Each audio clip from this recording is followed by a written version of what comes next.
Welcome back. आप सभी का दोबारा से स्वागत है हमारे YouTube channel target with Suresh बौद्ध। जैसा कि हम पहले ही एनिमल्स में होने वाले मुख्य रोगों के बारे में बात कर रहे थे, उसी का पार्ट 2 लेकर के हम आप लोगों के सामने फिर से आए हैं। और वीडियो को अंत तक देखिएगा। अपने पेन एंड कॉपी लेकर के बैठ जाइए, नोट्स बनाइए। और वीडियो स्टार्ट करने से पहले मैं कुछ आप लोगों को बताना चाहूँगा कि अभी 1-2 दिन पहले मेरे द्वारा ही यूट्यूब पे अदर चैनल्स पे एनिमल डिजीज़ के बारे में देखा गया।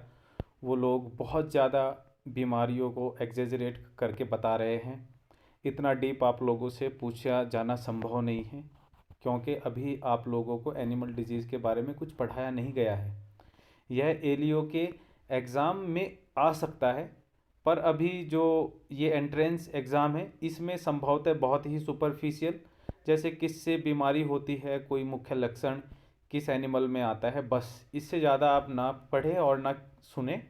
क्योंकि अगर आप इसी में उलझे रहेंगे कि तो एनिमल डिजीज़ के लिए तो वेटनरी का 5 साल का कोर्स है, वह भी करने के बाद आप सही से सवालों के जवाब ना दे पाएँ, हो सकता है। तो इसलिए जो भी सुपरफिशियली आपको दिया जाता है, 3-4 चीज़ों पे ध्यान रखें। बीमारी का नाम क्या है, लोकल नाम क्या है, किससे होती है, और भारत सरकार की अगर इस बीमारी के लिए कोई योजना है, वैक्सीनेशन है, बस इतना याद रखें। और इससे आगे कुछ ज़्यादा याद रखने की ज़रूरत नहीं है। तो आप लोगों का ज़्यादा टाइम ना लेते हुए मैं स्टार्ट करना चाहूँगा हमारी नेक्स्ट बीमारी जिनके बारे में बात करेंगे। एंथ्रेक्स हुआ, मेस्टाइटिस, भेड़ बकरी में होला रोग, पीपीआर, फुट रॉट, और कुछ घोड़ों की 1-2 बैक्टीरिया से होने वाली बीमारियां जैसे कैलेंडर्स और स्ट्रेंगल के बारे में बात करेंगे। और रानीखेत जो कि पोल्ट्री में एक मेजर बीमारी है, इसके बारे में भी बात करेंगे। तो चलिए वीडियो को लास्ट तक देखते रहिए और हमारे साथ बने रहिए। तो हम बात करते हैं सबसे पहले एंथ्रेक्स। इसको जहरी बुखार भी बोला जाता है। यह एक बैक्टीरिया जीवाणु से होने वाला रोग है, जिस बैक्टीरिया का नाम है बैसिलस एंथ्रासिस। याद रख लीजिए, बैसिलस एंथ्रासिस। और इस बीमारी में गाय, भैंस, भेड़, घोड़ा, बकरी, सूकर, कुत्ते सभी अफेक्ट हो सकते हैं। यह बीमारी इंसानों में, ह्यूमन बीइंग में भी हो सकती है, इसलिए यह एक जूनोटिक डिजीज़ है। आइए, हमारे बीच में एक नया शब्द आया है, जूनोटिक। जूनोटिक बीमारियां वह बीमारी होती है जो इंसान और जानवर दोनों में हो सकती है। जैसे कि रेबीज़ इंसानों में भी हो सकता है, जानवरों में भी हो सकता है।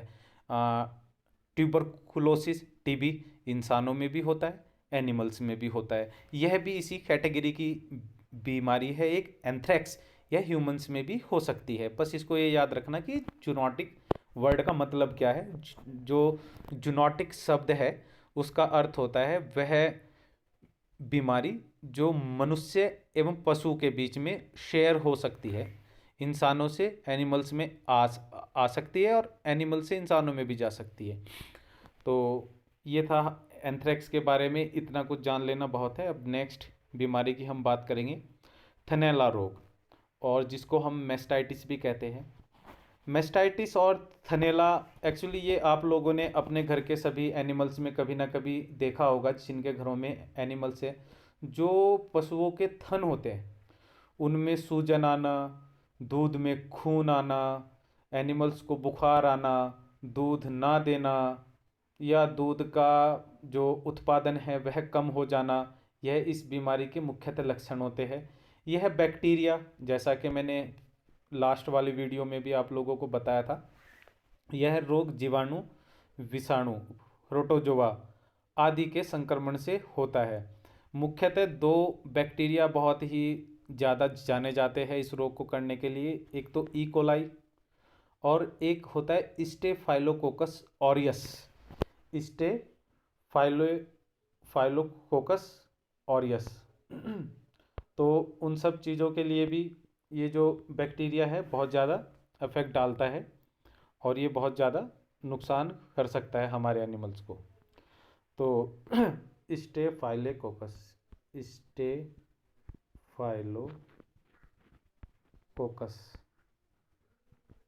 कोकस ऑरियस,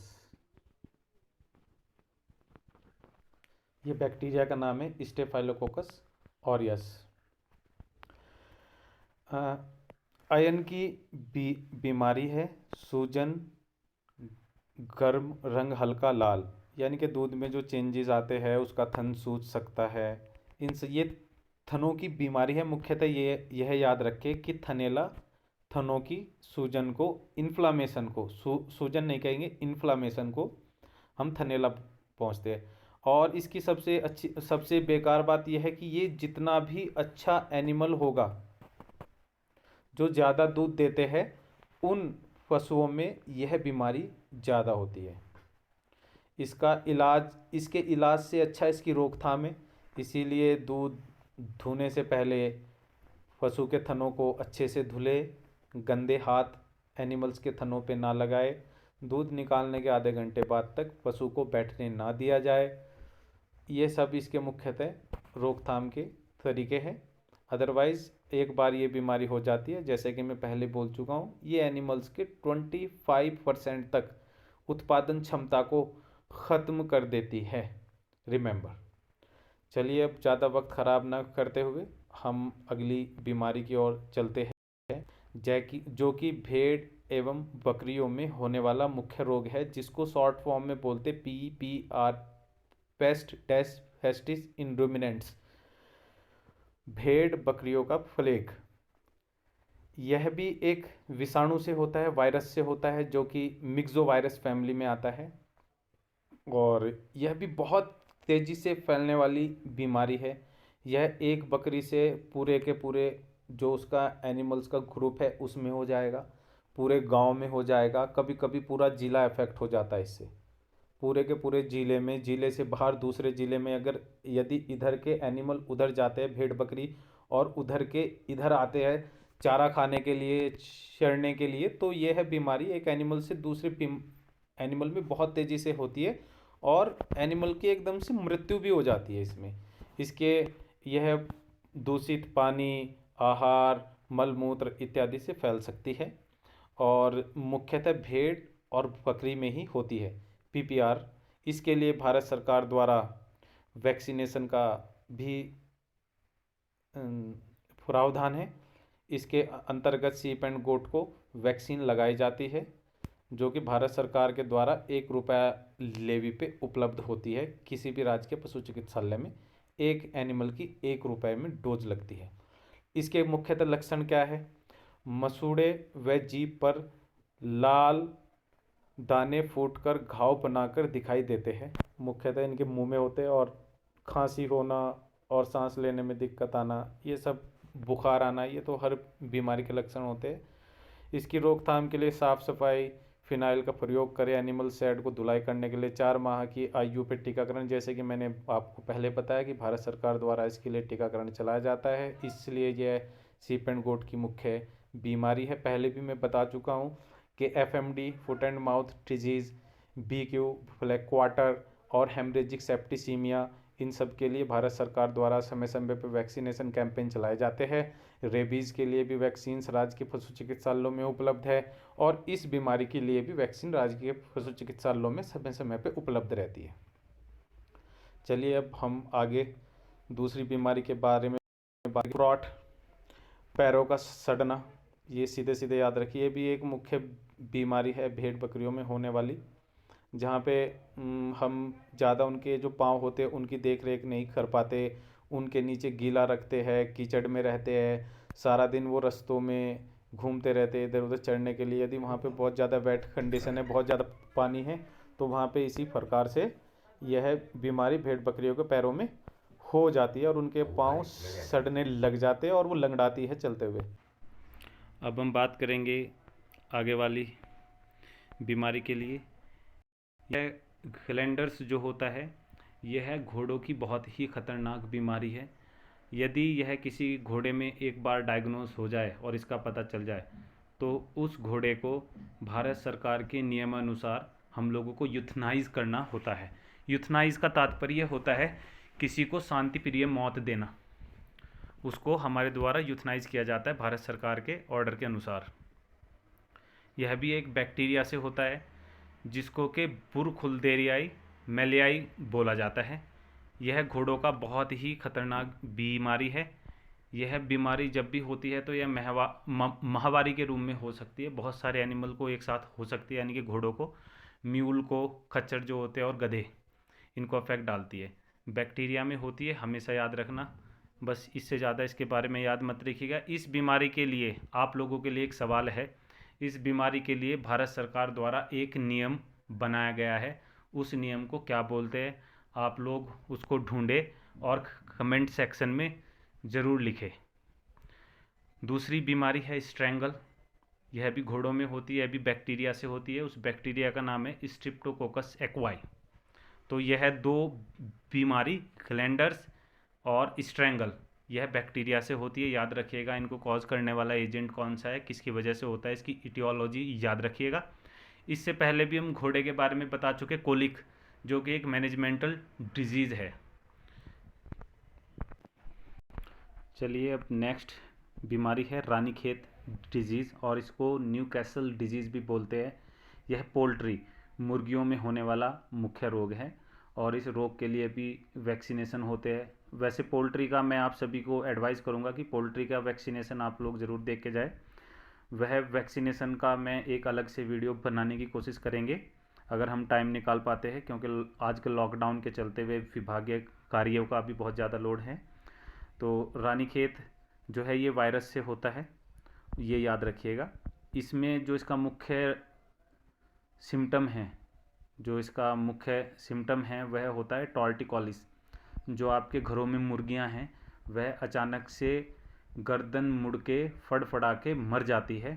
यह इस बीमारी का मुख्य रोग है। यह भी पूरे के पूरे फ्लॉक को, जितनी भी पोल्ट्री मुर्गियां एक साथ रखी हुई है, सभी में एक साथ हो सकता है और सारे के सारे मर सकते हैं या बहुत ही यूजलेस हो सकते हैं। जो हमारी नेक्स्ट मुख्य बीमारी है वह है रेबीज़।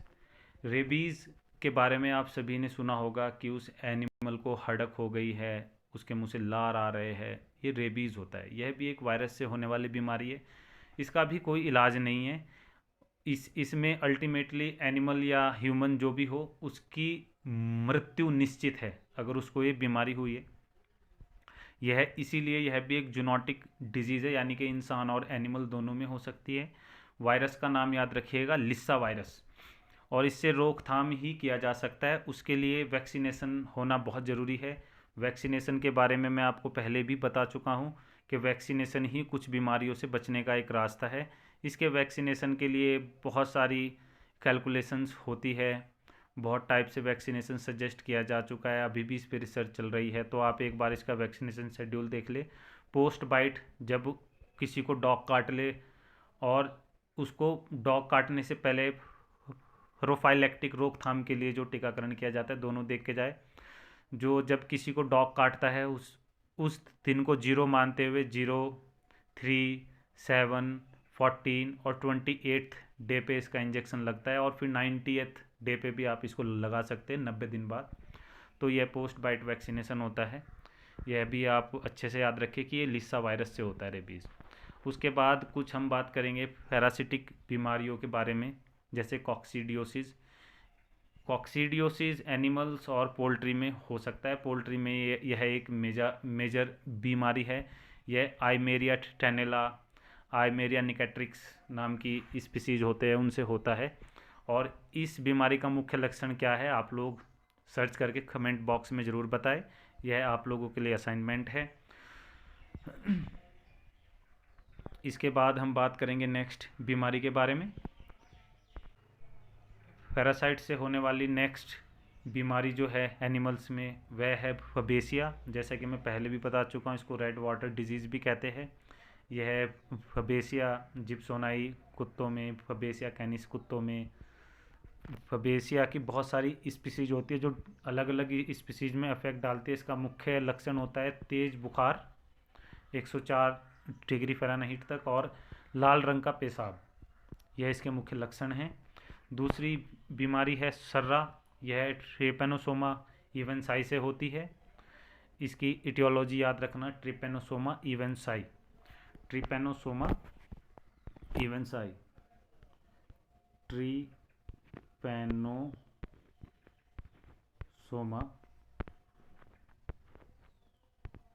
इवेंसाई,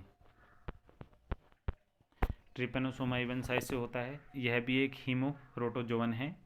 जैसे कि इंसानों में मलेरिया होता है उसी प्रकार के ये होते हैं, उसी ग्रुप से आते हैं ये भी, फबेसिया और ट्रिपेनोसोमा।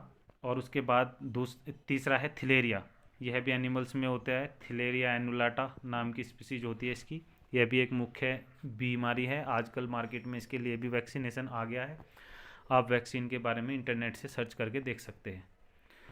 नेक्स्ट बीमारी है हमारे पास, वह है मिल्क फीवर। मैं यहाँ कहूँगा कि यह बीमारी हम थोड़ा लेट आप लोगों को बता रहे हैं, पर यह भी एक बहुत ही मुख्य बीमारी है जो कि लगभग किसी न किसी एनिमल को होती ही रहती है। मिल्क फीवर का मतलब यह है जैसे कि जो एनिमल बच्चा देता है, जिसका पार्चुरेशन होता है, उसमें यह बीमारी होती है। बच्चा देने के बाद या बच्चा देने से पहले पशु नीचे बैठ जाता है और उसको हल्की हल्की कपकपी होने लग जाती है, वो खड़ा नहीं हो पाता है और सांस लेने में दिक्कत होती है। यह बेसिकली कैल्शियम फास्फोरस की डेफिशिएंसी से होने वाली बीमारी है। इसके इलाज के लिए मार्केट में माइफैक्स के नाम से, माइफैक्स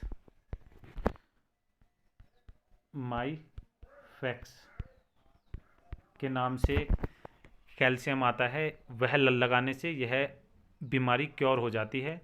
अगर ज़्यादा लेट हो जाता है तो यह बीमारी फिर सही नहीं होती और वो एनिमल बैठा रह जाता है। उस कंडीशन को बोलते हैं डाउनर काउ सिंड्रोम। इस बीमारी का मुख्य लक्षण यह भी है कि पशु का टेम्परेचर लेने पे नॉर्मल टेम्परेचर से कम हो जाता है। पशु का टेम्परेचर कम हो जाता है। जनरली भैंसों का टेम्परेचर 101 से 102 डिग्री फ़ारेनहीट तक होता है। इस बीमारी में वह 98 तक चला जाता है, 97, 98, 99, 100। तो इसका ध्यान रखिएगा। विटामिन डी भी इसमें सप्लीमेंट किया जाता है, यानी कि एनिमल को धूप दिखानी चाहिए अर्ली मॉर्निंग में। होता क्या है कि जब कोई एनिमल बच्चा देता है हम उसको छुपा लेते हैं कि इसको नज़र ना लग जाए। वह एक बहुत ही गलत अवधारणा है, इसको हमको बढ़ावा नहीं देना है।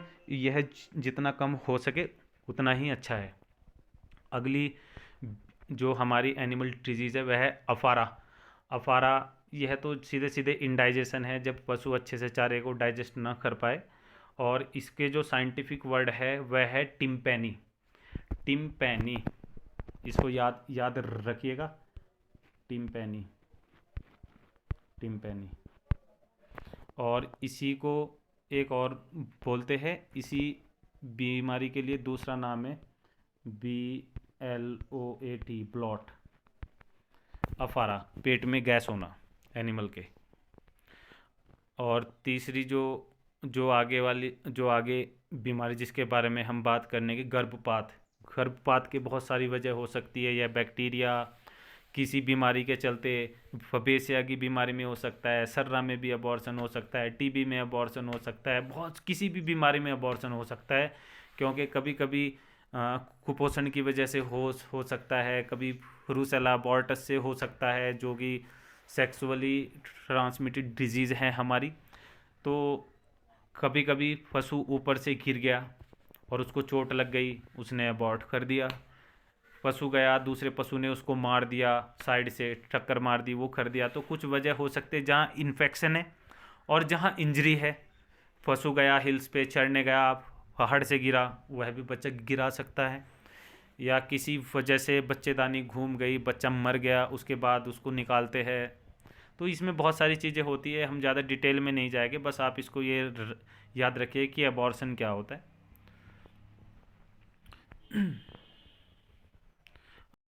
अब हम जैसे कि कुछ हमें ये मालूम नहीं होता कि ट्यूबरकुलोसिस एनिमल्स में भी हो सकती है। हाँ, ये एनिमल्स में हो सकती है, कुत्ते में भी हो सकती है, भेड़ बकरी और गाय भैंसों में भी ट्यूबरकुलोसिस, जिसको हम जनरल भाषा में टीबी बोलते हैं। और टीबी के लिए जो ह्यूमंस में वैक्सीनेशन किया जाता है BCG वैक्सीन, जाइएगा आप लोग इसके बारे में पढ़ें और कमेंट बॉक्स में इससे संबंधित भी कमेंट करें। तो यह था आज का हमारा चैप्टर, और इससे ज़्यादा डीप में जाने की ज़रूरत नहीं है। आप लोगों के लिए ये एग्ज़ाम के लिए मैं मानता हूँ कि सफिशेंट मटेरियल है। आप लोग इसको पढ़ें और इसको अच्छे से समझिए, अच्छे से नोट्स बनाइए। और यदि आपको कोई और बीमारी जो आपने सुनी है और आपको लगता है कि यह मुख्य बीमारी है और आप उसके बारे में जानना चाहते हैं, तो हिचकिचाइए मत, जाइए सीधा कमेंट बॉक्स में और कमेंट कीजिए, हमको टैग कीजिए। हम कोशिश करेंगे कि एक स्पेसिफिक टाइम ड्यूरेशन में आपके उस सवाल का जवाब दे पाए। तो बने रहिए हमारे साथ, टारगेट विद सुरेश बौद्ध, और स्टे ट्यून। Thank you.